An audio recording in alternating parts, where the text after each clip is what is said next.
Shalom. Start this lesson. I want to give all praises and glory to Yahweh, Bahashem, Yahweh Shai, Bahashem, Racha, Kodash. Double honors to the apostles and the elders of Great Millstone, and salutation to sincere brothers pushing his truth and all truth and sincerity throughout the four corners of the earth diligently. To you I say Shalom. And what I want to go into in this lesson is basically time is against you. All right, time is against you. And for brothers that are in the know, you already know who I'm talking about, man. All right, Esau, the so-called white man, which is actually red. Time is against him. All right, he can no longer plan things out, man. He can no longer sit down and plan things out, and it shows that because now everything that Esau does is sloppy. All right, it's sloppy. An individual in the world, the individual doesn't even have to be in the truth. All right, an individual doesn't even have to be in this truth or call upon Yahweh Bahashem, Yahweh Shai. They don't even have to be in the truth and know the Lord to know that this devil, to know his plans. Because what? Right now he's moving very sloppy, man. He's moving very sloppy because he does not have time to plan things out, man. He has no time to plan things out. He's just moving very sloppy, man, because time is against him. Okay? And I have a precept right here, Job 14:5. And Lord's will, this lesson is edifying, exhorting, and beneficial to the hopeful elect souls through the spirit and power of Yahweh, Bahashem, Yahweh Shai.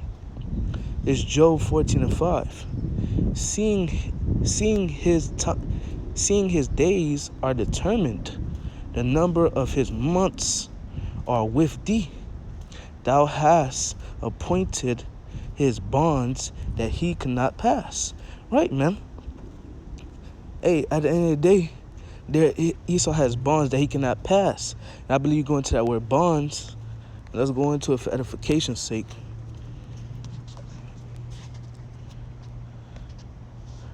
Well, it's not in a blue letter, but I'll just look it up right here. Bonds, right? Let's see if it loads. Yep, bonds. One of the words you see already for number one for bonds, it says limits. All right? Limits. Restrictions. Limitations. All right, if I'm pronouncing that word correctly. Borders. Number two, borders. Boundaries. Limits. Outer limits. Extremis, if I'm pronouncing that correctly, and there was words I skipped as well. Well, I'll say it, confines, confines, for it says the same thing in 1 and 2. So basically, and what I receive from both of these 1 and 2, those different synonyms, is limits. All right, limits, man. So Esau has a certain limit that he cannot pass, man. All right, there's a certain line where he can't pass. All right. I'm going to read this again, Job 14:5. Seeing his days are determined, the number of his months are with thee. Thou hast appointed his bonds that he cannot pass. So the Lord has appointed a certain limit that this devil cannot pass, man. All right? And he's losing time. He's losing time. That's why everything he does is sloppy, and people catch onto it so quickly. All right? To the point that eventually he's gonna act like a madman. Right now, Esau is still putting on that smile, still deceiving people, well, trying to deceive the people. All right, but eventually, people are gonna continue to catch on more and more with this devil, to the point he's just gonna show his true colors, man. All right, which is not white, but actually red. The true color of this devil. But I'm gonna read verse 5 in the NLT as well. It says, you have decided the length of your lives. You have decided the length of your lives. You know how many months we will live. You know how many months we will live, and we are not given a minute longer. Ooh, that's beautiful. And Esau doesn't have a minute longer to his rulership. Time is really against this devil, man. Once again. All right, time is against this devil, and time is beating this devil's ass. And the Lord's not going to give him 1 second, 1 millisecond extra to rule.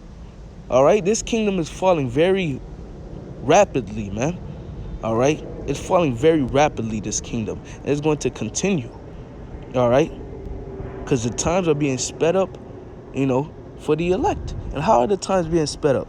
Because ultimately, we're praying for the Lord to deliver us, and we're pushing out more and more lessons, and more people are waking up, man. The valley of the dry bones, which the valley is America. Esau's, America belongs to Esau right now. He stole this land. All right. This valley represents America, and the dry bones are the Israelites, the so-called Negroes, Latinos, and Native Americans. Those are the chosen people of God, who the so-called white man tries his hardest to keep down and keep them from knowing who they really are. But it's not working anymore. Why is it not working anymore? Because they're waking up. All right? They're waking up, and they're realizing who this devil is. His skills aren't working anymore. All right? Another piece about get as well is Revelation 12:12, which, brothers know this. All right? Revelation 12:12, which says, "Therefore rejoice, ye heavens, and ye that dwell, and ye," let me read that again. Revelation 12:12, "Therefore rejoice, ye heavens, and ye that dwell in them. Woe to the inhabitants of the earth and of the sea, for the devil is come down unto you, having great wrath, because he knoweth that he hath but a short time." Right? So this devil, all right, which is the so-called white man, which is actually red, all right, not actually Satan himself, who you people think has, who you people think is red and has red horns. No, this devil in this verse is talking about Esau himself, the so-called white man, which is actually red. All right, I'm gonna read the latter end again. "For the devil has come down unto you, having great wrath, because he knoweth that he hath but a short time." So he knows that he has a short time, and he knows that time is against him. All right. So right now he's still putting on his act of a good man, but eventually he's going to take that covering off and show who he really is, which is a red, demonic, and wicked devil, man. All right. The sword of the Lord. And he's going to use his sword, man, real soon, man. Because he's constantly getting exposed, and time is against him. All right. And eventually he's going to get vexed, which he's already vexed, man. All right. And I might as well just grab that, man. Hold that. Esau's already vexed, man. The heathens are, starting with Esau, Edom, man. They're already vexed. Esau, Edom, the so-called white man, and the so-called white people, the Edomites, they're already vexed. The heathens are vexed as well. Because what? The prophets are waking up, man. And this kingdom is about to fall, and no other heathen nation is about to rise. But the only nation that is going to rise is the nation of Israel, which consists of the Negroes, Latinos, and Native Americans. Yes, those are God's chosen people. All right? They're no longer going to be oppressed, no longer going to be beaten down, no longer going to not know who they truly are.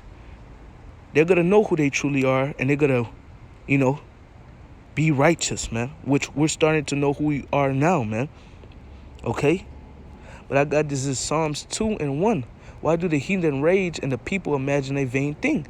Right, and the heathen are raging, starting with Esau, Edom, and the other heathen nations as well, the so-called Chinese, Japanese, all right, African booty scratchers, the Hamites,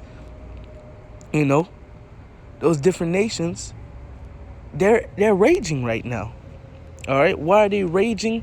Because at the end of the day, they know that their kingdom is going to come to an end, and they know that the nation of Israel is going to rule, and that they're going to be slaves, servants. All right, Esau knows what times we're in. He sees it. He knows it, man. That's why so much videos getting taken down, brother. So much videos of brothers being taken down because of Esau. Why is that? Because he knows what we're saying is the truth, and it's hurting him, and he's in rage. because we saying the kingdom of heaven is coming, all right, which who's going to be ruling in the kingdom of heaven is the Israelites. It's for the Israelites. And the other heathen nations are going to be slaves. All right, we're saying that Esau's taking down the videos. The so-called white man, which he's actually read, which the Lord doesn't even like you. All right, Romans 9:13 tells you that. Jacob have I loved, Esau have I hated, roughly paraphrasing. And the so-called Negroes, Latinos, and Native Americans, we represent Jacob. The Lord loves us, and he hates Esau, which Esau is the so-called white man. And you other nations, y'all included, the Lord don't like y'all either, because when you read in the book of 2nd Ezra, the Lord compare the heathen as a drop that falls out of a bucket. All right? Basically, you ain't shit, you know? If you're going to go wash your car and you have a bucket of water and one drop gets out the bucket, are you going to kill yourself to go catch that one drop? Are you going to get so angry that you just throw away the whole bucket of water and just say, oh, I'm not going to wash the car anymore because one drop came out? No, you're not going to give a fuck. You're just going to keep going, all right? That's what the Lord compares the heathen to, a drop that comes out of the bucket, all right? And spit as well. Basically, they ain't shit, man. All right? Let me read this again. Psalms 2:1. Why do the heathen rage and the people imagine a vain thing? The heathen are raging because the prophets are out prophesying the downfall of this kingdom. All right? Telling y'all that the so-called white man is going to go down and we're going to rise up, man. His kingdom's going to fall. Our kingdom's going to rise. All right? A seesaw effect. All right? You ever been on a seesaw? One side goes up, one side goes down. Esau kingdom's going down. The kingdom of Yasharallah, which Yasharallah is Israel. All right? Israel in the Hebrew is Yasharallah. The kingdom of Yasharallah is going up. And the kingdom of the Edomites is going down. Once again, Psalms 2:1. Why do the heathen rage? Psalms 2:1.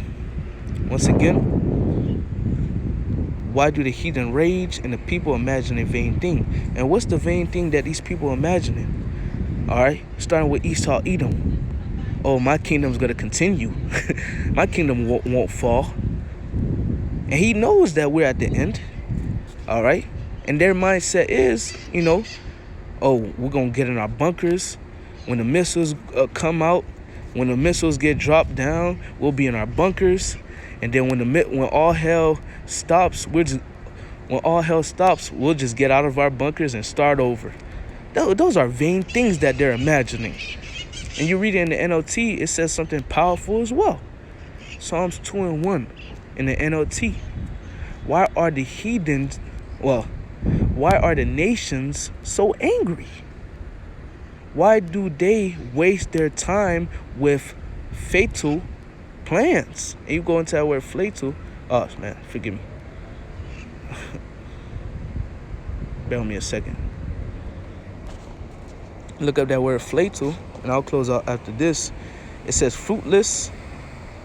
It says fruitless, vain, pointless, useless, worthless, and it continues. So the Esau and the other heathen nations, but starting with Esau, are imagining vain things. All right, they're imagining, as we read it in the NLT, futile, if I'm pronouncing this word correctly, futile things. All right, with we just went into those certain synonyms for that word, which is useless, worthless. So they're imagining useless things and worthless things, such as their kingdom's going to continue to go.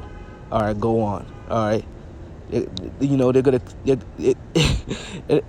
kingdom gonna continue to go. The Israelites won't come into rulership. None of that. Those are vain things. Those are futile plans. All right.